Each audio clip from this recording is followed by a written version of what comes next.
Hello and welcome to another Transfer Market Metrics. It's me and Dr. Bart. I'm filling in for Dave. He's on his holidays. Dave, enjoy your holidays, mate. I know you are. But Bart, how are you, mate? Most importantly, hope you're looking after yourself. I'm good, mate. Yeah, I was just saying, first pod back since Jota, really, and it's been a bit of a weird few days. But Eddie said to me, "Can you do something on these?" And I was like, "Yeah." I mean, it's a really hot week, isn't it, for being the club? So time to get back on the horse and talk some stats, really, and some transfers. Yeah, obviously one of the flagship programs as well, and Anfield Index as well, Red. So if you are watching us on a repeat or whatever, do get involved in the comment section below. We'll get to as many as we possibly can as well. Today's episode, we're going to be ranking, obviously, Ekitike and Isak. Bart will be very much diving into the great detail, statistical analysis, really getting the best profile and what the best characteristics of certain individual players as well, strengths, the weaknesses, how they rank up as well. And then obviously we'll go on to the second section of the show will be, of course, the wingers as well. We've got a little bit on, obviously, Luis Diaz potentially leaving, which he's been rumblings over the last couple of weeks as well, but it looks like it's picking up pace this week. So obviously Bart's got a couple of suggestions. You might know a couple of names anyway, but I don't want to spoil it really. But Bart, obviously, firstly, we'll go obviously into just bring everyone up to date. Everyone's been away from social media this week. Obviously, Ekitike, obviously David Ornstein, Liverpool advancing in talks to sign Hugo Ekitike from Frankfurt for the 23-year-old is progressing on the package worth in excess of 80 million euros. He really wants to move, the Frenchman. So looking quite good, Bart. So are you happy? We'll go straight into, I think you'll be very happy anyway. I know regular viewers of the, obviously, transfer market metrics over the last couple of weeks, that Bart and Dave are quite keen on the played as well. But in terms of the forward options, Bart, in regards to Ekitike and Isak, we'll just bring up, obviously, the situation in regards to... Sorry, chat. I forgot to mention as well, at this moment in time, Isak, obviously, just as we are on live, it has come out in and around, circulating the media. It looks like Saudi are taking an interest in Alexander Isak, is reportedly given permission to discuss a potential move to Al Hilal. So that's according to Foot McIndoe as well, but there's certain other reports as well. But certainly, both strikers will be ticking a lot of boxes for Liverpool, and that's where Bart comes in perfectly in terms of analysing that data. But Bart will bring up, obviously, the statistics really in regards to Hugo Ekitike. Just what stands out for you in regards to Ekitike's profile for you, mate? I think regular viewers will know we've done these two a lot. Last time we did it with Victor Osimhen, who's now looks like he's going to Galatasaray permanently. So that's kind of taken that one out of our choices. I think I've always said with Hugo, I can see him as a bit of a, Dave would agree, a bit of a project forward. So I've never said he's a bad player. It's just for me, we've bought a lot of players this summer. Look like we want to win. We want to maximise the last 2 years of Van Dijk and Mo and Ali. So for me, that's been my only cause of concern with Hugo. He's he's going to give us that output for the next 2 years. So he's not a bad player. I mean, if you look at some of his metrics here, guys are regular viewers now on FB Brief. You can put it up and you can look at where you are. And off the ball, I think both of the players we'll look at tonight in terms of forward lines, they're going to have the limitations, right? Defensively, there are things they need to learn. They're more of an out-and-out 9 than we're used to. We're used to seeing Diaz or back at our Pomp, be doing the rounds and doing the off-ball work for a champion, So there are things that Hugo does. He does interceptions pretty well for a forward, but the rest are kind of in the 50th percentile, which is work to be improved upon, okay? But between the boxes and in the box, he's in the 90th percentile for a lot of his carries, his touches in the attacking box, and then once he's in the final third and he's in the attacking half and doing the business that you'd expect your striker to be doing. Shot creating actions 94th, 96% of non-penalty XG and XGA. This is really good. 3.74 shots, 93rd percentile per 90. That is, he actually led the Bundesliga in shots last season at 115. Which you can take that in two ways. That's either he needs to get better at shooting, or it's pretty high though, right? That I was going to say, but I think a lot of people say Harry Kane's in that league as well. Obviously, he thrives. Yeah, he is. Yeah. So he outshot Harry Kane. So it's a package, right? But the things you've got to take into account with Hugo is if you look at, we also sometimes use understat. So understat gives us an understanding about where he should be in relation to goals and what he did do. Okay, so this is last season for him. I said it before, he was 8 under what he was expected to score. Okay, and this is just league. In Europe, he was slightly better. When he played for his national side, as you've heard Sam Maguire's pieces, playing for the French side, he's been very good, So I think there are some elements to look at. But if you look at how does he score his goals? So open play, that's where he finished 7 under. From penalties, obviously, it's got a higher chance of doing that. Set plays, so that's either direct or from being involved in a set play. He finished about par. From corners, about par. Which are those are those little differences, that we spoke about. We slowly started to improve through the season. We weren't very good on set plays. So maybe Hugo can give us something in those areas.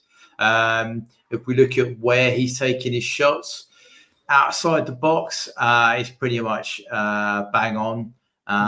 But we don't want him to do many outside the box shots. We'd rather he was doing in the shots, in the box, should we say. If you look at what Slot did with Diaz this season, he removed the shots on the outside and made him concentrate between the two boxes. So when Hugo does that, he actually converts a pretty good rate. Green is a goal on this map. So when you see the shots in between the posts here, there's a lot of green. It's when he's out here that he doesn't score as many, right? So, and that's 6-yard box, he's pretty much on pass. When he's in a 6-yard box, when we pull that ball across in the air and on the ground, he's pretty much on par with his XG. It's just a little bit further out is where he needs to sharpen up, I would suggest. But people who have said that could just be his age. He could have had, it can change. It can do, it could improve, right? And those are all fair arguments to have. And that's why I've always said he's a project player, right? In terms of speed, because we can get that through Bundesliga, he's 35.53 kph, which is pretty quick. Yeah. So he's not going to be slow. He's not super quick, but he's not like Frimpong, who's incredibly quick off the mark and he's rapid, but he's still rapid. Okay, so he's a quick player up front. He's, in terms of threat, so that's the stat that looks at how effective he is at helping others or creating chances for others, right? So it's the move before the shot. He's at 0.07, which is better than all of our 9s last season. So Jota and Nunes is a level above. So there are lots of things to like about Hugo. In my own sort of data that I'll do with him, he is involved. You can see he's involved in the passing patterns around for his side. This is a typical game. The network there he is in the final third. He's involved, right? It isn't this full-on figure that we've seen in a lot of our games this season where he's not connected, he's not passing, or our 9 isn't doing it, or our 9 is dropping off. This guy's quite happy to be the focal point, but he also links up, which is probably something to look forward to have as a 9. A definite move forward. If we look at those sort of heat maps, he does like to operate in this left side channel. Left side channel, left half space. Okay, so that seems to be his go-to area, but he can operate in the right as well. But he's 25% of his threat, or is on the ball trying to create chances in that left-hand side. So you've got to think about that with what you're operating down that side. So I was going to say, how would the dynamic between him and Waite work out, as you said? And that's going to be interesting, because if you are going to sign Hugo and Verts is in that, but Verts will sometimes drift inside from the left if he's playing from the left. If he's playing in the 10 role, then he'll drift out to that area. So I think that's just a point of getting him on the pitch and doing that. But there is a bit of a danger that they could up in the same zone. It's the same as if Diaz is still about, which we'll come on to. They could end up operating in similar zones. Okay, so it's just things to be a little bit cautious about. Off the ball, which is what this one is, because he's not that great there, he doesn't really show up. So there's just a thing to note on now. And in that game, though, he actually scored, and it was where we wanted to take the shot. So the other things we'll look at with both players, and I think it's important, is injuries. Yeah, so Hugo has missed a total of he missed one game last season and one game the season before. So that's not a vast injury record. So if you're going to spend that amount of money on a project forward, you kind of want to get him to on the pitch, right? So he's kind of done that. The other thing we will talk about is his minutes played. So he played last season in the Bundesliga 2,500. So I think he's in around 3,000 total. So yeah, he's a robust player. He does offer some similar positions to Isak, probably on the other side. We'll come on to when we look at him. He did underperform his XG this year, so he should have scored more than he did. He can't get away from that. But for assists, he was pretty much spot on, and that threat creation is higher than our current 9. So he is a good. I think it's wrong to say he isn't a quality player. He is a good player. It's just that we've got him to be par. He's got to come in and basically straight away, get in and score the chances he should score. I'm not asking him to outperform his XG. I'm just asking him to actually do what he should do. And if he does that, it could be a cracking signing. And if you compare him here, as we'll go on to Isak in a minute, his profile is very similar, right? Yeah. For me, it's not a coincidence that our data boys will do a load of analysis and they'll go, right, well, the similarities are there, right? That's why he's our number 2 choice and Isak's number 1, right? So, you've got bully tax you've got to take into account when they move from one league or another. It's a slight drop off, I was going to say, how much is the differential difference between, obviously, the Bundesliga to England? There's about 15% drop off in stats. So it's a little bit down, but I think you put that in and he still comes in as, again, a good young player. He's got age on his side. He's not going to cost a lot in wages. He's probably going to cost the same amount as we were going to pay, say, for Diaz or slightly less. And his fee is substantially less than Isak's going to be. I know it's going. I don't know what the latest figure today was. It 80 million euro was probably something. Yeah, I think it's in and around. I think like a 6-year deal as well. So potentially for Ekitike. So not too bad. Is it? Yeah, not too bad. So for me, he's a young kid. He does take up good positions for a kid. He scores with his head, very dominant on his, I think it's his right foot. I can't remember which one around it is now, but the other foot's kind of a bit of a stand. He didn't take many shots on. Does help create size, but it's just always that point of, can he improve his conversion rate going forward? His big chance conversion is actually pretty good, which is when it's a big chance at 0.2 or 0.25 XG and above. So the ones actually that people have a go at Nunes for missing, right? They're the ones that he's actually not bad at in terms of conversion rate. So for me, I wouldn't be upset, but I think if you've had the carrot of having Isak and you end up with Hugo, there's going to be a bit disappointed, right? That's not fair. It's not his fault, probably, but I think the data boys don't get a lot wrong, and there's a lot to like in the data. Just for me, it's always been about, I want to win next season, and I know that's a bit short-termist, but I want to win next season. I don't really want to have to wait for a player to come for age. Yeah, I think we're all the same, mate, isn't it? And I think it's like with any player that comes to Liverpool, you'll know, mate, and we'll all Reds know, like, it's that ability. Some players have it, some players don't. Like Nunes hasn't worked out, but it's interesting that you've said already on that analysis, mate, and I think a lot of people will be excited that he's come from one of the chances created that Frankfurt obviously finished third in the Bundesliga. So it's only his second time in their club's history as well. So that's massive for them. And he's going to be coming to Liverpool, and probably Liverpool, as we've seen over the last 12 months since Arnie's come in, we create loads of chances. So it just like he's always going to get opportunities. It's just, as you said, it's great that he's staying 100%, like majority of it fit. I mean, that's one of the massive things really in any forward in the Premier League, just getting that guaranteed consistency. Just a final one in terms of just think for anyone watching or listening, and when I've had a little go at analysis anyway, not to your extent, mate. Is the blocks? I think everyone might. Is that a point of maybe potential? Is that something that it improved that at Liverpool, one because that was one critique? I think it's so. Our forwards, we would typically ask them to block to do interceptions. Is a good one. It's sort of you're in the passing lane, but it's the blocking the ball out. Tackles we don't normally want them to do, and that's committing. You're out of play. But anything between interceptions and blocks, you probably need to improve upon. The other thing that we use our forwards is aerials, right? In defending the box, right? So he's not going to be at 56%, so he's not going to be much use defensively on an aerial ability. So that would be a slight concern. I took Nunes like 2 seasons to learn how to help defend the set play. I think the off-ball work, Slot would have to work with him for, but I think that's also fair to say is the next level we're going to look at, to be honest with you. Yeah, certainly.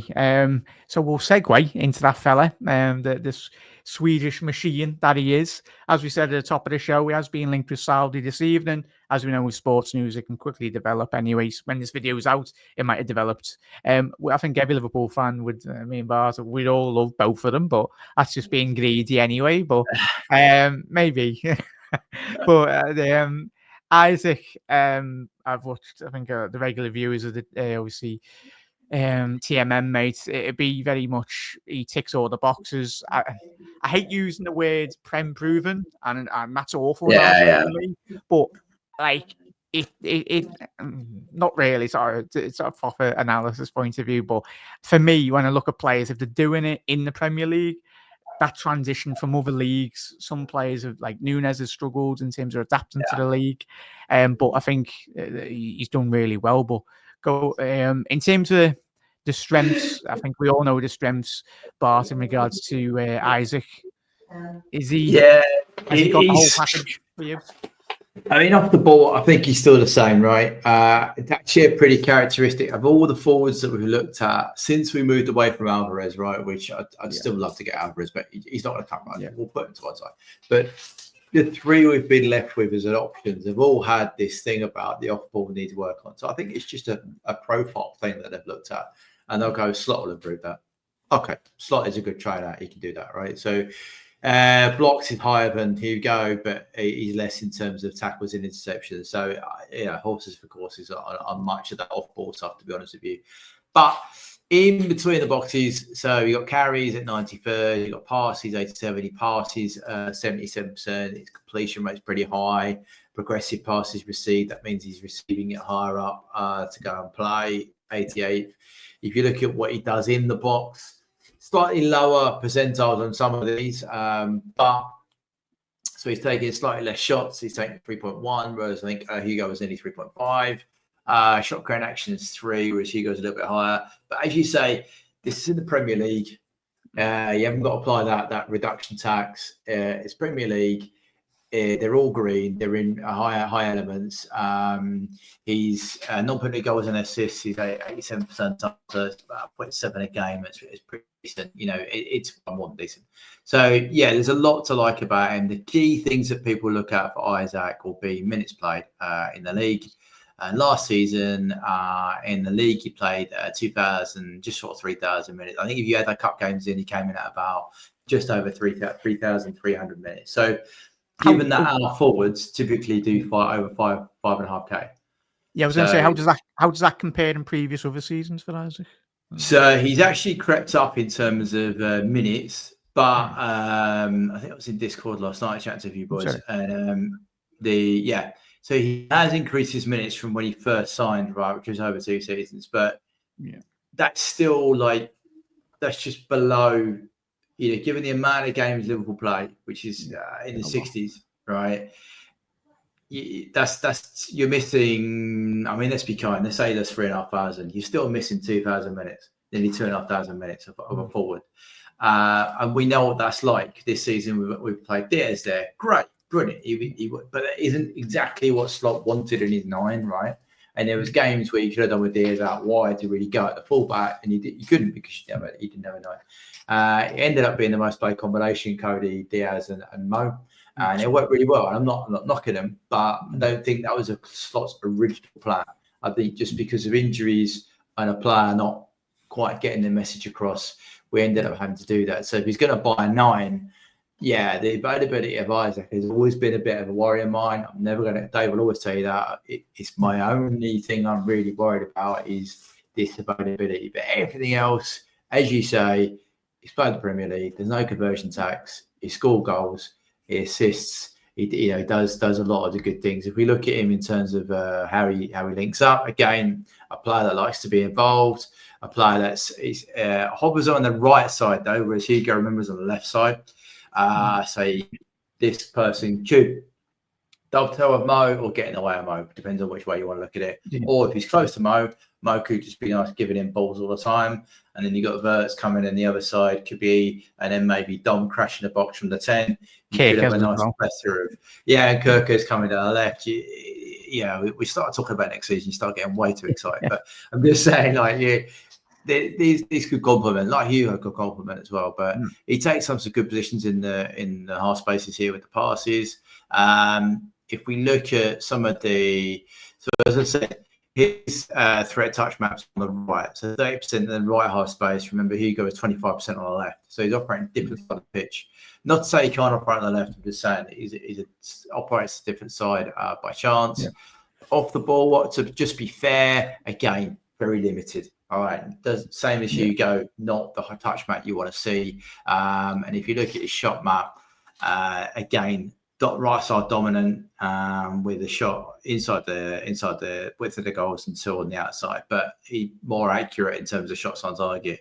So 2 shots out of 4 on target, whereas Hugo's a little bit less than that.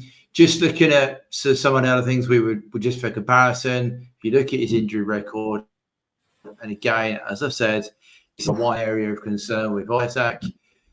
He has missed a lot of days, but if you convert that to games, that has been coming down. So over the last 3 years, it's come down from 18 to 12 to 9. He only missed 9 games through injury last season, but it's still 9 games, right? It's still, it's, imagine we're away at City and we're in the runner and he can't play.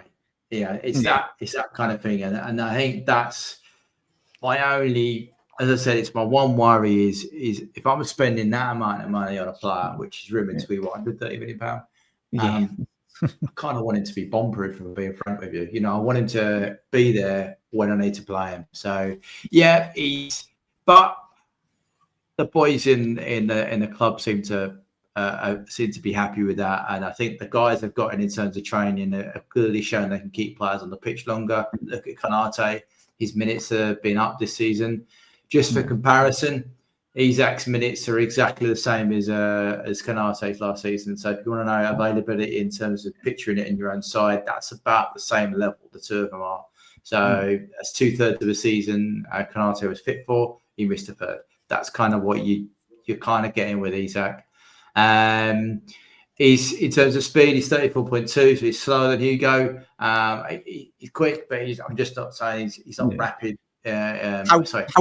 How does Isak rank in terms of other players of that speed in the Premier League? Do you know? I'd have to look that up. That's a very good question, man. That's an outstanding question. So Nunes is quicker than that. So Nunes is in around Hugo's speed, but not so much. He's probably, I think he's about, Jota's lost a bit of pace, did lose a bit of pace, sorry. And Isak would probably be there in and around that mark. Diaz this season, obviously slower since the knee injury. So I think he's not going to give you that Mane lightning quick, but he's still quick for forward. In terms of threat, he's 0.08, which again is quicker than our current 9s. The deal, I think it's all that. I think that he's looking for about 220, 250, so it's almost double what Hugo be asking for a week.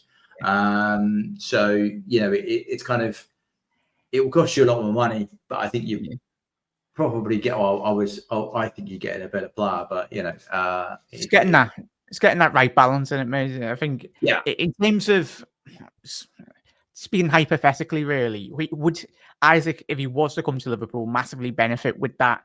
Obviously, a Newcastle had Callum Wilson, very injury prone as well. He was always the main threat, but could that injury, like as he said, he has improved over the last 3 years as well. But if he was to come to Liverpool, could it very much dovetail really that Liverpool ideally have like two main attacking players? Of course, Arne needs that ability to be very flexible tactically in games as well.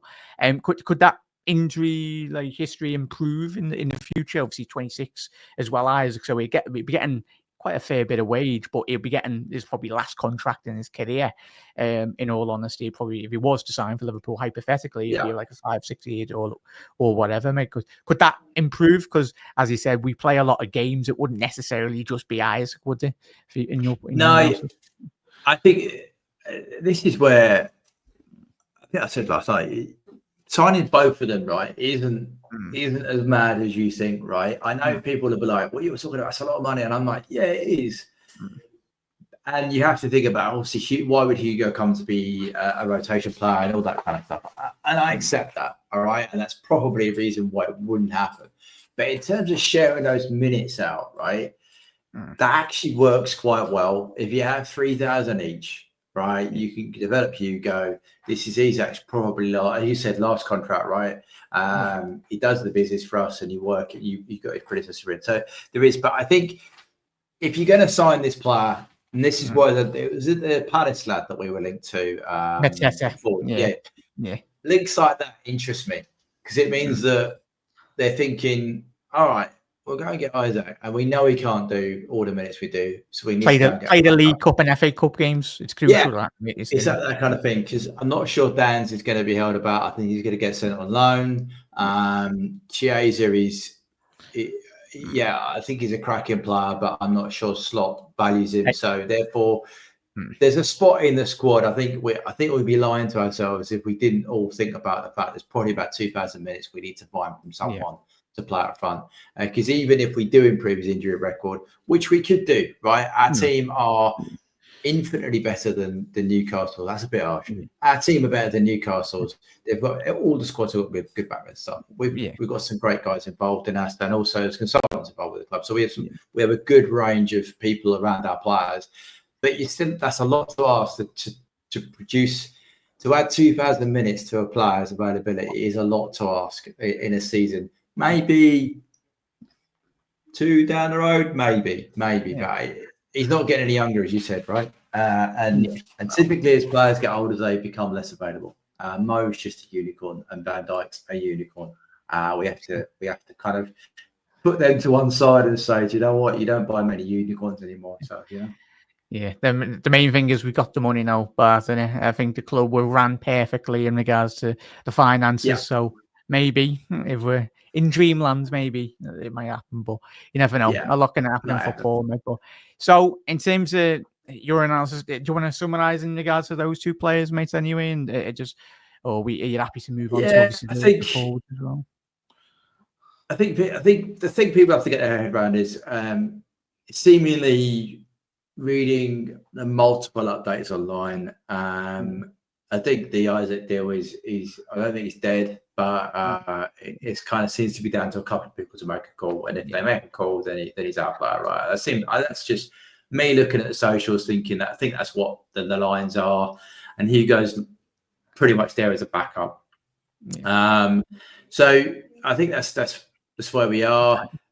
I think Isak, for me, I would say with the signings we've made and Isak and the rest of it, and provided we don't lose Konate, I would say that makes them favourites for the title. It really does, to retain the title. Whereas if we don't get him, we get Hugo, I still think it puts us in the top two. I just don't think it might not make us absolute clear favourites. I think if Hugo hits the ground running, then go on then, knock it on, we'll crack on and we'll do our business. So I think that's where I'm at. I think Hugo could become a really good player for us. A really, really good player. It looks like he's got the profile. He's got all the attributes. He's just a bit of a project for me to win next year. But he could come in, love the training. Slot could get his arm around, all that kind of stuff that he's good at, hone his game. As you said, we create more chances in Frankfurt. So, he could first couple of games, scores a couple, and he's away. The confidence improved, and we could be going, do you know what? Glad we didn't spend 130 million pounds. So but if it was me, I'd still be pushing hard for the Swede. But I wouldn't be as upset about getting a Hugo as some others are around. So there you go. So there we go, Reds. That was obviously a great analysis from Bart in regards to Isak and, of course, Ekitike. So exciting times, Reds. We're in the hunt for strikers as well. So we're flying, Reds, and it'd be great, as Bart said there, we can get one of them